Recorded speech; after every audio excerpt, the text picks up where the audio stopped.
Coach, I got a lot of people on my, okay, I see it. Okay. All right. So, if you can please make sure that your lines are muted, and then we're going to go ahead and get started. Coach Kerr is going to, start us off, and then we'll go into questions. Steve, take it away. Renee, hi everybody. This has been a long time coming, but we're finally here, and my staff and I couldn't be more excited. Coach Spolstra and Coach Lou, Coach Few, Sean Ford, Grant Hill, and I have been in collaboration over the last couple of months since our respective seasons ended, and we've been talking about everything in preparation for the games, and we're finally here. So we're really excited to come to Vegas in a week. Coaches will be arriving the night of July 3rd. Players will be arriving July 5th. So the staff will have a couple of days of meetings before we begin our practices with the group.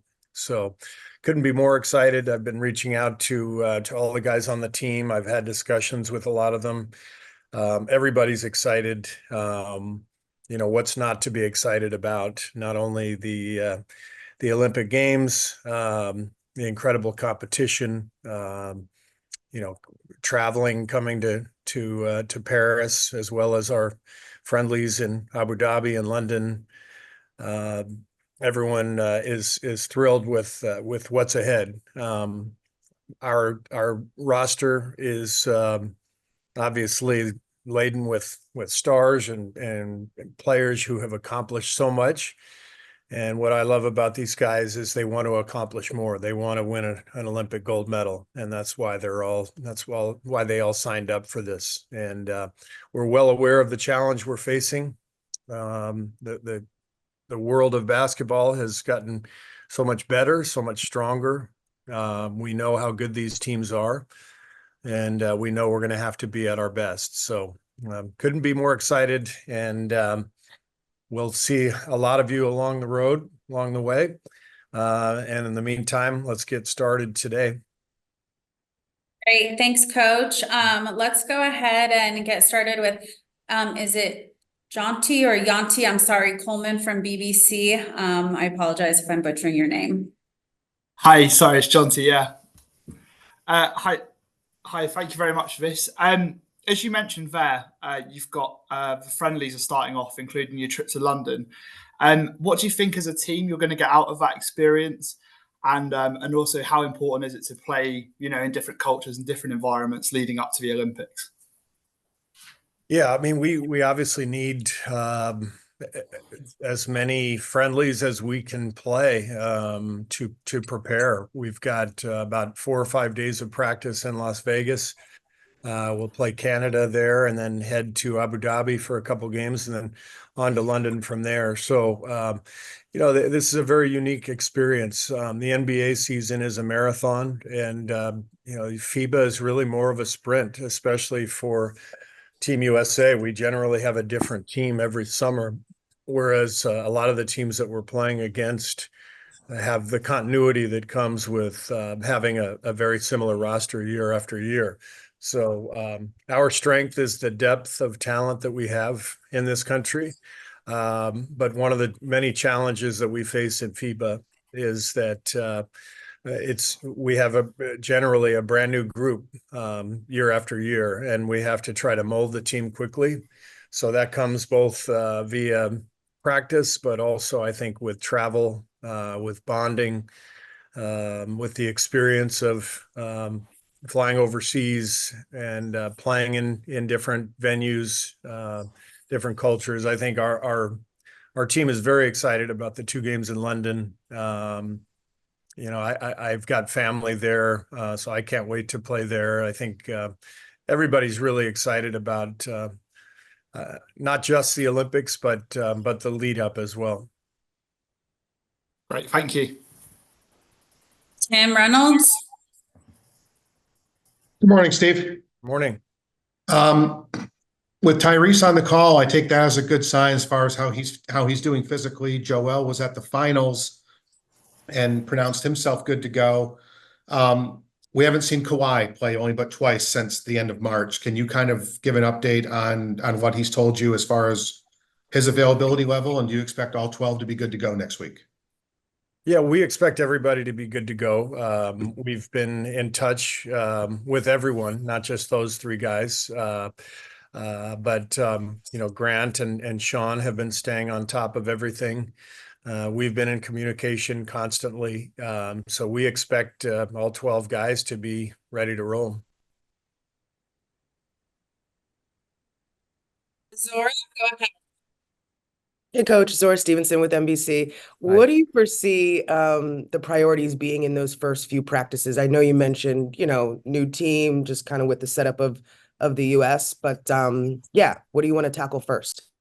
Yeah, it's a great question. I think what I've learned in my experience, both as an assistant coach and as a head coach with Team USA, is that it's a short period of time to try to accomplish quite a bit. And so you have to strike that balance between overloading the players, but making sure, they're getting everything that they need in terms of the rules and the adjustment to the FIBA game, to playing together, to, finding a groove, to finding rotations.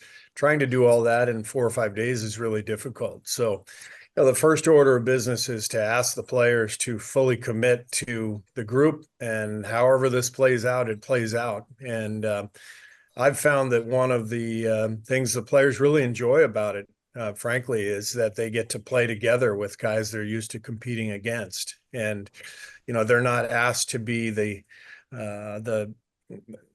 standard bearer for their franchise. They're not asked to be that lightning rod who takes so much of the stress. They get to do this together. So our job as a staff is to help them implement a style and a system that can help them win, but isn't too complex. We can't throw too much at them just due to the lack of, practice time. And I think if we can find a way to get them into a good groove, as we go into that first game against Canada, have just a few things that they can operate and establish a defensive mindset, then I think we'll be ready to go. Oh, go ahead. Hi, Steve. Hi, Joe. With Kawhi, because obviously there was just concern throughout the NBA with him not being able to finish the first round with the Clippers. Has there been a progression with him, or was there ever a time where you guys were questioning after the announcement and sort of during his injury that he would be able to do this? Oh, we've been monitoring this all along, Joe, and we have been in touch with Kawhi and his people, and he's been working out now the last couple of weeks. So this is obviously every roster spot is important. You just never know how these things are going to play out. With injuries, things can happen. You just don't know. So we're in touch with everybody, and we will continue to stay in touch with the whole group as we head into Vegas next week. And you never know how things play out. There's always a chance for change. I know in 21 in Tokyo, we had several changes at the last minute based on COVID. I think Bradley Beal got COVID. Kevin Love was injured. So we actually changed the roster over the last week. And so, I'd leave everything out there as a possibility based on injuries, based on, preparation, whatever it is. But at this point, we fully expect all 12 guys to be ready to go. I appreciate that. Thank you. Yeah. Davide? Hello, Hi. Coach Davide from Italy here. I know many fans are trying to guess your starting five. I'm not asking you to reveal your starting five, but I'm curious about which factor will influence your decision. It's a great question, and my staff and I have talked about it quite a bit. It's a good problem to have, but I think I'm guessing that all 12 players on this roster will be in the Hall of Fame someday. So how do you pick 5 out of 12? The idea is you find combinations that click, and you find two-way lineups that can be effective at both ends. So our big job in Las Vegas is to find 5-man combinations that fit, and to just ask all 12 guys to fully commit to the goal of winning a gold medal, no matter what it looks like, no matter who's playing. Thank you. Mhm. We'll go to Johannes, please, from Sport One. Hello, Steve. This is Johannes Behm from Sport One Germany. Before you start the tournament, you will face Germany in your last friendly. What do you think of the German team around? Obviously, Dennis Schröder and the Wagner brothers, and maybe can you imagine meeting them later on in the tournament like you did in the World Cup and kind of get a revenge, if you want to say so? Yeah, Germany has a great team. They're very well coached. They have continuity. The players have played together now for many years, and they were very tough last year, winning the gold medal in the World Cup, and so we're excited to play against them. We're very familiar with their players. Their top guys are all in the NBA. Last year, I thought they really had a good connection, a good two-way team. They played tough defense. They had good floor spacing, a lot of shooting, and they really found a good groove in the Philippines. So we know they'll be a big challenge, and they'll be one of the favorites for the gold medal. Thank you. Mhm. All right, next we'll go to Jeff Zilgit. Hey, Steve, hope you're doing well. Hi, Jeff. You too. Hello. Yep, I'm all right. I wanted to know, Steve, since your coaching staff, their seasons end at different times, and they had different postseason schedules. What does preparation look like for you and your coaching staff? The communication, just broadly speaking, how often are you speaking with them? And then, secondarily, that in terms of scouting, you necessarily don't know all your opponents. What's prep work look like for your coaching staff when it comes to, scouting?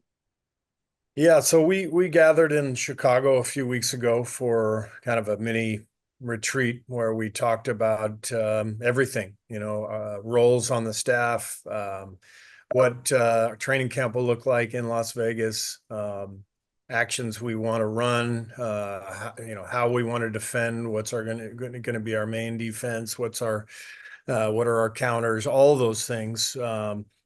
And then since then, I've had discussions with all 3 of my coaches, several conversations over the last couple of weeks with each of them, talking about different things that have come up, questions that they've had. So we touch base pretty regularly. As far as scouting, we've got our first 3 scouts lined up. Each assistant coach will take different teams. So the first 3 exhibition games are all assigned at this point, and then we'll go from there as we see who wins the qualifiers and who ends up being the final teams to participate in Paris. Mohammed, Action UAE. Hi, Steve. How are you? Hi. Want to ask you about the games in Abu Dhabi. Basically, you're playing Serbia, and Serbia is in the same group of USA in the Olympics. Will you show all your cards, and how will you play against Serbia in Abu Dhabi?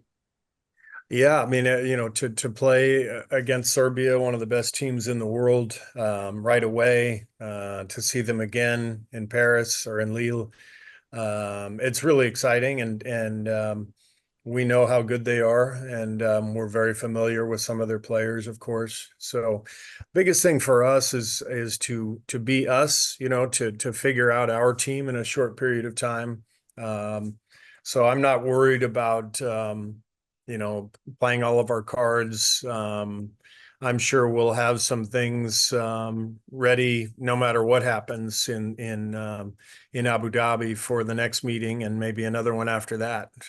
So our main focus is to use these games both in Abu Dhabi and in London to get better and to worry about ourselves and not so much our opponents. Ron, go ahead. Morning, Steve. Morning. I'm curious your perspective on sort of how Steph's relationship connection with LeBron has grown over the years. I mean, from NBA Finals rivals, 4 years in a row, and now it seems like they've become closer the last few years, and how that connection might help. I mean, to have guys of that accomplishment, that magnitude, collaborate together on this team, how can that sort of set the tone for the rest of the team? Yeah, I think LeBron and Steph are really excited to play together. I've talked to both of them about this idea of being together after going against one another with such high stakes over the years. They obviously fit really well together. I think the idea of Steph playing off the ball and LeBron pushing it in transition. That's pretty intriguing, and obviously Steph will play on the ball as well, and LeBron has become such a good shooter. But they're both so good at so many different areas of the game, and I think they're really excited to compete together for the first time, and to find over the course of the practices and the friendlies to find some of the nuances that they can really exploit and explore too, just to see where they can have an impact for each other. But they're both really, really excited about the idea of competing together. Thank you. Yeah. From City AM. Hi, Steve. This is Frank Dallaros from City AM in London. There's obviously a huge amount of appetite for basketball, US basketball in London. And until 2019, we had the NBA coming over here and playing a regular season game. Since then, they've gone to Paris instead. But would you like to see the NBA come back to London soon? I'm always up for going to London. It's a great city, and I know how much love there is for the NBA there. So it would be wonderful. I always enjoy the overseas trips. We've been to China and Japan during my time with the Warriors to play exhibition games, to train. Never played a regular season game outside of the United States, but I love the fact that the league is doing it. So yeah, hopefully at some point the Warriors will be involved. Thanks. Go ahead. Bruce, go ahead. You may be muted, Bruce. It looks like he might be a little frozen. Okay, we'll go to Oliver from Nova. Hi, Coach. Hi, Oliver. What do you think about Serbian team with Jokic and other NBA players, and how challenging will it be for you to lead the team of the 12 superstars and think about tactics? Yeah, Serbia is really good. Seeing them last year, we didn't play against them, but we saw them quite a bit. In the World Cup. Coach Pekic has done an amazing job. Without Jokic a year ago, they made the final and were really an excellent two-way team. So we know they'll be even better. Adding Jokic, who's just spectacular, an amazing player and champion, and so we are aware that they will be a huge challenge. And a lot of continuity, a lot of players who have played together over the years, and that's one of the reasons they'll be as good as they'll be. So we're excited about the matchup, and we know how good they are. Let's go to Vincent next. Hi, Steve. Vincent Piala from the French media Le Parisien. Thank you for this interview. I wanted to ask you about Kenny Atkinson, your former assistant at the Warriors. He will be with the French national team. What can you say about him? What, in your opinion, can he bring to the French team? And the fact he knows you, does it give him some advantage because he knows the way you coach? Yeah. Yeah, first of all, Kenny goes and coaches for the French team, and now he goes and coaches for the Cleveland Cavaliers. So you know, he's I think he's a traitor. I refer to him. If you know your American history, I call him Benedict Arnold. So no, I'm obviously kidding. You know, Kenny is a great friend. We've been coaching together for 3 years. When he came to me and told me he had been invited to coach with the French team, I thought it was an amazing opportunity. And I encouraged him to do it. And we've been in touch. I know he's been in Paris a lot the last couple of weeks. And he's a great coach. That's the reason Cleveland just hired him. And I was very lucky to have him the last few years. So as for his familiarity with me, I will just, if we play France, I'll just let Coach Spoelstra and Coach Lou take over, and because he's not as familiar with those guys. All right, we will go to Dalton. Hey, Steve. Two quick Steph questions for you. I mean, Yeah. obviously, we know that Steph hasn't played in the Olympics yet, but it's been about a decade since I think he played in the FIBA World Cup. At this point in his career, why do you think he's such a good fit for the international game? And then also kind of putting together this team that doesn't have a lot of experience together, you know, what can you kind of lean on with Steph, having spent a decade with him as far as his leadership goes? Yeah, it's funny. I was thinking about that because I took this job exactly 10 years ago, and I remember sitting in my new office in Oakland, watching Steph and Clay on the national team in 2014, winning a gold medal in the Worlds. So it was fun to, you know, to see him. And who could have predicted that it would be another 10 years before he played for Team USA? I know how excited he is to play in his first Olympics. Let's face it, he's a great fit in any league in the world. The best shooter.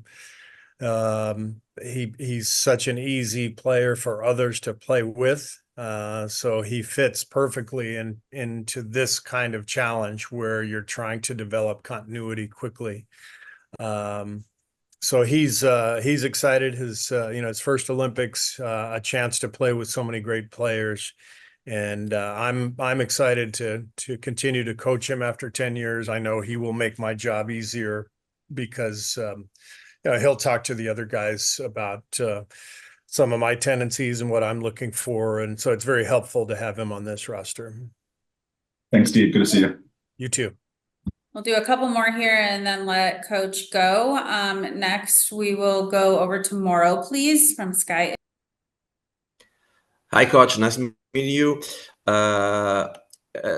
Legendary Serbian coach Zvezdan Pezic recently said that this team has to be considered better than the 1992 NBA Dream Team.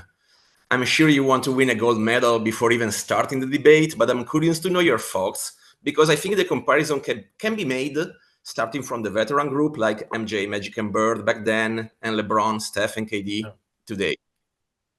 Yeah, I think from the standpoint of career achievement, this team is probably,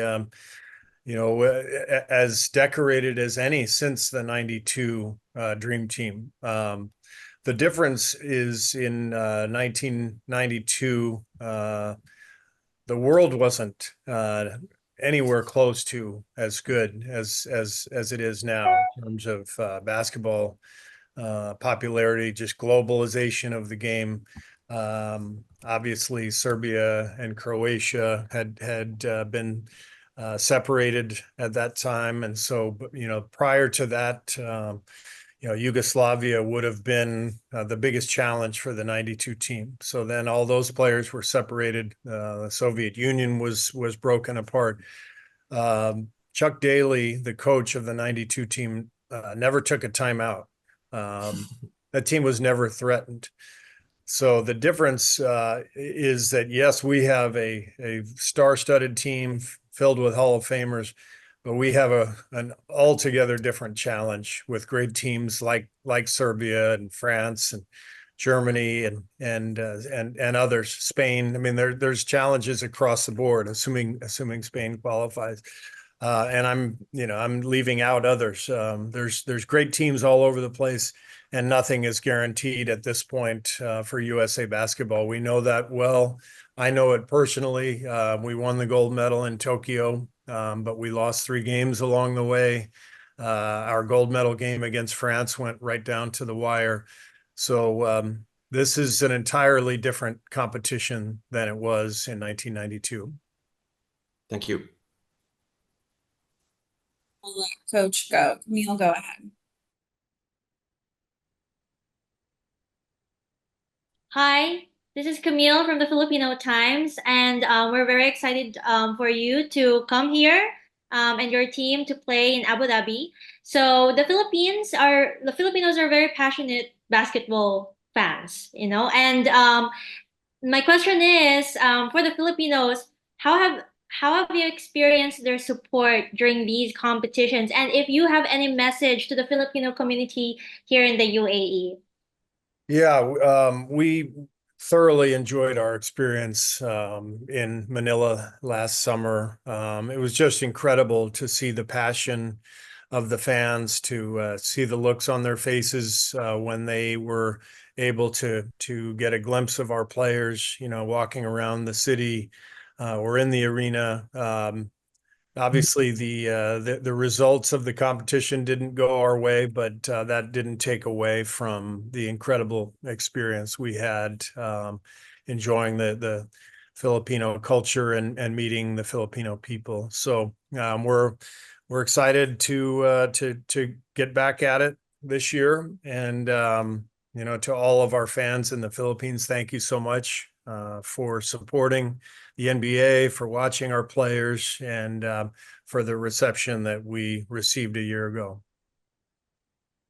All right, thanks, Coach. With that, we'll let you go. We'll wait for Tyrese, but looking forward to seeing you in about a week. All right, thanks, you guys. Thanks.